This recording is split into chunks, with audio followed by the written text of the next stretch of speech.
জাতীয় প্রেস ক্লাবের সামনে মানববন্ধন করে ভুক্তভোগী শিক্ষার্থী ও অভিভাবকরা অভিযোগ করেছেন, উচ্চশিক্ষা ও বিদেশে কর্মসংস্থানের নামে ক্যামব্রিয়ান ও বিএসবি গ্লোবাল নেটওয়ার্ক চক্র হাজার হাজার শিক্ষার্থীর কাছ থেকে প্রায় 4,000 কোটি টাকা আত্মসাৎ করেছে। মোহাম্মদ শাহজালাল ভুঁইয়ার তথ্যচিত্রে বিস্তারিত। সে একজন মাফিয়া, সে একজন শিক্ষা জীবন ধ্বংসকারী। আপনারা তদন্ত নিন, আপনাদের ছেলে মেয়েদেরকে শিক্ষা জীবন কিভাবে সে পার করছে। তারা দাবি করেন চক্রটি কানাডা, যুক্তরাজ্য, আমেরিকা সহ বিভিন্ন দেশে উচ্চশিক্ষা ও চাকরির প্রলোভন দেখিয়ে 2,000-এর বেশি শিক্ষার্থীর কাছ থেকে অর্থ নেয়, কিন্তু কাউকেই বিদেশে পাঠায়নি।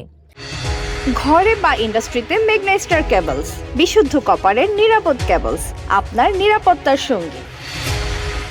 তার যে টাকা, তার যে 6,000 কোটি টাকার সম্পদ, সে কিভাবে এই 6,000 কোটি টাকার সম্পদের মালিক হয়েছে? সে বাংলাদেশের প্রত্যেকটা ফ্যামিলিকে চুষে খেয়েছে। আমি আবারও হাত জোর করছি, মাননীয় প্রধানমন্ত্রী, আপনি আমাদের সন্তানের দিকে তাকান, আমাদের টাকাগুলো আমরা ফেরত পাওয়ার আপনি একটা ব্যবস্থা করে দিন। মানববন্ধনে বক্তারা বলেন, ক্যামব্রিয়ান স্কুল অ্যান্ড কলেজ ও বিএসবি গ্লোবাল নেটওয়ার্কের চেয়ারম্যান লায়ন খায়রুল বাশার বাহার সহ তার সহযোগীরা দীর্ঘদিন ধরে সংবদ্ধ প্রতারণা চালিয়ে আসছে। টাকা ফেরত চাইতে গেলে শিক্ষার্থীদের ভয়ভীতি ও হামলার শিকার হতে হয়েছে বলে অভিযোগ তোলা হয়।